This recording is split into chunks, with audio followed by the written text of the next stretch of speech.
ಕೇಂದ್ರ ಸ್ಥಾನದಲ್ಲಿ ಪೊಲೀಸ್ ಠಾಣೆ ನಿರ್ಮಾಣ ಮಾಡಲು ಹಾಗೂ ಗ್ರಾಮಾಂತರ ಪೊಲೀಸ್ ಠಾಣೆ ಮಂಡ್ಯದ ಬನ್ನೂರು ರಸ್ತೆಯಲ್ಲಿದ್ದು ಸಾರ್ವಜನಿಕರು ಅಲ್ಲಿಗೆ ಹೋಗಲು ತೊಂದರೆಯಾಗುತ್ತಿದ್ದು, ಅಲ್ಲದೆ ರಾಷ್ಟ್ರೀಯ ಹೆದ್ದಾರಿ ಪಕ್ಕದಲ್ಲಿ ಅಪಘಾತಗಳು ನಡೆಯುತ್ತಿದ್ದು, ಪೊಲೀಸ್ ಠಾಣೆ ನಿರ್ಮಾಣದಿಂದ ಅನುಕೂಲವಾಗುವುದಾಗಿ ತಿಳಿಸಿದ್ದು, ಈ ಸಂಬಂಧ ಪಿಡಿಒರವರು ಸಾಮಾನ್ಯ ಸಭೆಯಲ್ಲಿ ಚರ್ಚಿಸಿ ಕ್ರಮ ವಹಿಸುವುದಾಗಿ ತಿಳಿಸಿದರು.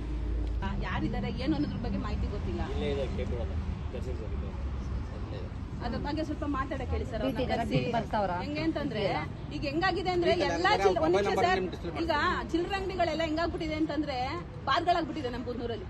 ಚಿಕ್ಕ ಮಕ್ಳುಗಳನ್ನ ಅಂಗಡಿ ಕಳ್ಸಕ್ ಆಗ್ತಿಲ್ಲ, ಅದ್ರಲ್ಲಿ ಎಸ್ಪೆಷಲಿ ಹೆಣ್ಮಕ್ಳುಗಳನ್ನಂತೂ ಅಂಗಡಿ ಕಳ್ಸಕ್ಕೆ ಆಗ್ತಾ ಇಲ್ಲ. ಎಷ್ಟು ತೊಂದರೆ ಆಗಿದೆ ಅಂತಂದ್ರೆ ಓಪನ್ ಅಪ್ಪ ಕುತ್ಕೊಂಡು ಕುಡಿತಾರೆ ಸರ್, ಇಲ್ಲಿ ರೋಡಲ್ಲಿ ಓಪನ್ ಅಪ್ಪ ಕುತ್ಕೊಂಡು ಕುಡಿತಾರೆ. ಅದು ಮನೆಗಳ ಹತ್ರ ಅಕ್ಕಪಕ್ಕ ಅಂಗಡಿಗಳಿರೋರು, ಅವ್ರ ಕತೆ ಏನಾಗ್ಬೇಡ.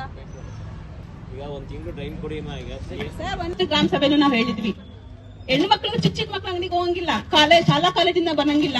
ಹೆಂಗಾಗಿದೆ ಅಂತಂದ್ರೆ 7-8 ಗಂಟೆಗೆ ರೋಡಲ್ಲಿ ಕುತ್ಕೊಂಡು ಕುಡಿತಾರೆ, ಅದು ಎಲ್ಲ ಚಿಲ್ಲರೆ ಅಂಗಡಿಗಳ ಹತ್ರ. ಸರಿ, ಆಮೇಲೆ ನೀವ್ ಹೆಂಗೆ ಸರ್ ಅವ್ರಿಗೆ ಹೆಂಗ್ ಪರ್ಮಿಷನ್ ಕೊಟ್ಟಿದ್ದೀರಾ ಪಂಚಾಯತಿಯಿಂದ? ಅವರು ಡ್ರಿಂಕ್ಸ್ ಗಳೆಲ್ಲ ಮಾರ್ಬೋದಾ? ಒಂದು ಚಿಲ್ಲರೆ ಅಂಗಡಿಗೆ ಲೈಸೆನ್ಸ್ ತಗೊಂಡಿರ್ತಾರೆ ಅಲ್ವಾ? ಅದಕ್ಕೆ ಯಾರು ಹೊಣೆಗಾರರು ಸರ್? ಪರ್ಮಿಷನ್ ಕೊಟ್ಟಿಲ್ಲ. ಅದಕ್ಕೆ ಏನ್ ಮಾಡ್ಬೇಕು? ಅದಕ್ಕೆ ಆಕ್ಷನ್ ಏನ್ ತಗೋಬೇಕು ಸರ್ ಪಂಚಾಯತಿ ಅವರು? ಯಾರು ಹಿಂಗೆ ಈ ತರ ಮಾಡ್ತಿದ್ದಾರೆ ಅಂತ ನಮ್ಗೆ ಗೊತ್ತಿದೆ ಅಂತ ಹೇಳಿದ್ರೆ ಅವ್ರಿಗೆ ಅಬಕಾರಿ ಇಲಾಖೆ ನಾವು ವಿಚಾರ ತಿಳಿಸ್ತೀವಿ, ಪೊಲೀಸ್ ಇಲಾಖೆ ವಿಚಾರ ತಿಳಿಸ್ತೀವಿ. ಅವರು ಬಂದು ಹಾಗಾದ್ರೆ ನಿಮ್ಗೆ ಅರ್ಜಿ ಕೊಟ್ಟೆ ನಾವು ಅದನ್ನ ಕೆಲಸ ಮಾಡಿಸ್ಕೋಬೇಕಾ? ಇಲ್ಲ ಅರ್ಜಿ ಅಂತಲ್ಲ, ಈಗ ನಾವು ಏಕೈಕಿಯಲ್ಲಿ ಮಾಡ್ತಾವ್ರೆ ನಮ್ಗೆ ಗೊತ್ತಿರಲ್ಲ ಸರ್. ಏಕೈಕಿ ಅಲ್ಲ, ನೀವು ಬೂದ್ನೂರಲ್ಲಿ ಎಷ್ಟು ಚಿಲ್ಲರೆ ಅಂಗಡಿಗಳಿದಾವೆ ಎಲ್ಲಾ ಅಂಗಡಿಗಳಲ್ಲೂ ಮಾರ್ತಾ ಇದ್ದಾರೆ. ನಾನೇ ಬಹಿರಂಗವಾಗಿ ನಿಮ್ಗೆ ಮಾಹಿತಿ ಕೊಡ್ತಾ ಇದ್ದೀನಿ, ಆಯ್ತಾ?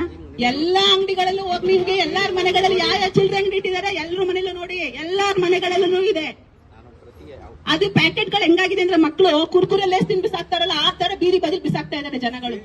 ಪ್ರತಿ ಅಂಗಡಿಗೆ ವಾರ್ನಿಂಗ್ ಮಾಡ್ಬೇಕು, ಅದು ಕಾನೂನಾತ್ಮಕ ಕ್ರಮ ಕೈಗೊಳ್ಬೇಕಾದ್ರೆ ಪೊಲೀಸ್ ಇಲಾಖೆ ಮತ್ತು ಅಬಕಾರಿ ಇಲಾಖೆ ಆಗ್ಬೇಕು. ನಾವು ಹೋಗಿ ಅಲ್ಲ, ಅದಕ್ಕೆ ನೀವೇನ್ ಆಕ್ಷನ್ ತಗೋಬೇಕು ಸರ್? ನಾನು ನಿಮ್ಮನ್ನೇ ಬಂದ್ ಫೀಲ್ಡ್ ನಿಂತ್ಕೊಳ್ಳಿ ನಾನು ಕೇಳ್ತಾ ಇಲ್ಲ. ಅದಕ್ಕೆ ನೀವೇನ್ ಆಕ್ಷನ್ ತಗೋಬೇಕು ಅದನ್ನ ಮಾಡಿ. ರೆಗ್ಯುಲೇಷನ್ ಮಾಡ್ತೀರಿ, ಇಲಾಖೆ ಸಂಬಂಧಪಟ್ಟ ಇಲಾಖೆ ಅವ್ರ ಎದ್ರು ಬರೀಡಿ ಸರ್ ನೀವು. ಇಲ್ಲ ನಾವೇ ಹೋರಾಟಕ್ಕೆ ಇಳಿಬೇಕು ಅಂದ್ರೆ ನಾವು ಅದೇ ಕೆಲಸ ನಾವೇ ಮಾಡ್ತೀವಿ, ನಿಮ್ ಕೈಲಿ ಆಗಲ್ಲ ಅಂದ್ರೆ ಹೇಳಿ. ದಯವಿಟ್ಟು ಅದನ್ನ ಮಾಡ್ಕೊಡ್ಲೇಬೇಕು. 1 ತಿಂಗಳ ಸರ್ ಕುಮಾರಸ್ವಾಮಿ ಸರ್, ಇನ್ನು 2 ತಿಂಗಳು ವೇಟ್ ಮಾಡ್ತೀವಿ.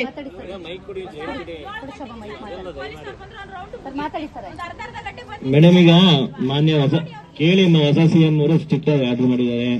ಈಗ ಮೈಸೂರನ್ನ ನೋಡಿದ್ರೆ 7 ಗಂಟೆಗೆ ಬಾರ್ ಓಪನ್ ಆಗ್ತಿತ್ತು, ಈಗೆಲ್ಲ 10 ಗಂಟೆಗೆ ಓಪನ್ ಮಾಡ್ತಿದ್ದಾರೆ. ಸ್ವಲ್ಪ ವೆಯ್ಟ್ ಮಾಡಿ, 15 ದಿನ ನಿಮಗೆ ಪರಿಣಾಮ ಗೊತ್ತಾಗುತ್ತೆ ಅಂತ ಹೇಳ್ತಿರೋದಕ್ಕೆ. ಪೊಲೀಸ್ನವರು ಸ್ಕ್ವಾಡ್ ಮಾಡ್ತಿದ್ದಾರೆ, special rowdy squad, special squad ಮಾಡ್ತಿದ್ದಾರೆ. 15 ದಿನದಲ್ಲಿ ಇವೆಲ್ಲ ಕ್ಲಿಯರ್ ಆಗುತ್ತೆ, ದಯಮಾಡಿ ಅವಕಾಶ ಕೊಡಿ. ಸಿಎಂ ಸರ್ ಹೇಳಿದ್ದಾರೆ, ಯಾವುದೇ ಕಾರಣಕ್ಕೂ ಕಾನೂನು ಬಾಹಿರ ಚಟುವಟಿಕೆ ನಡೀಬಾರ್ದು ಯಾವುದೇ ಕಾರಣದಲ್ಲಿ ಅಂತ ಹೇಳಿದ್ದಾರೆ. ನೀವು ಪೇಪರ್ ಓದಿದ್ದೀರಾ ಅಂತ